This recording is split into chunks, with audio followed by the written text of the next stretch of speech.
terlihat anak bulan di langit. Hati berbunga penuh bahagia.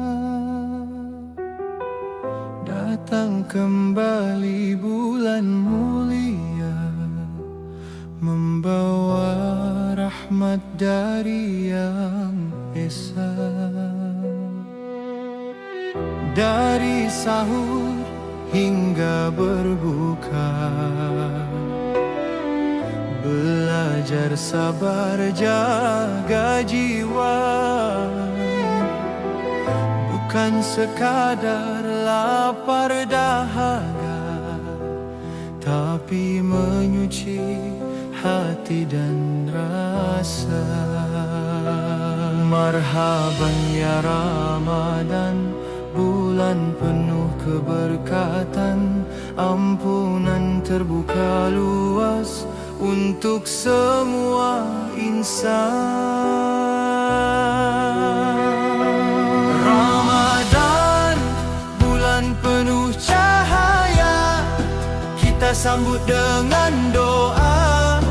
Rapatkan kasih sesama, buang sengketa lama.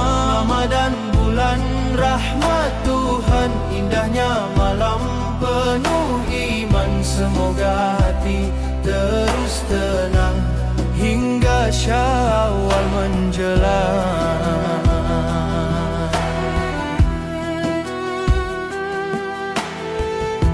Bila azan maghrib bergema, kurma dan air jadi anugerah. Syukur nikmat bersama keluarga, itulah bahagia yang sebenar. Malam sunyi kita bersujud, mohon hidup lebih bermaksud,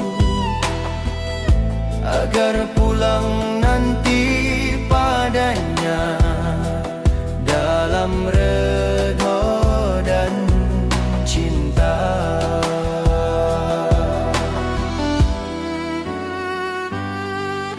Rebut peluang yang diberi, belum tentu esok kembali.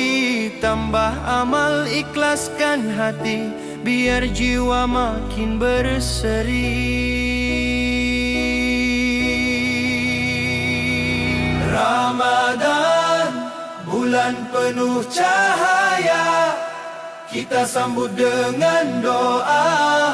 Rapatkan kasih sesama, buang sengketa lama. Ramadan, bulan rahmat Tuhan, indahnya malam penuh iman. Semoga hati terus tenang hingga Syawal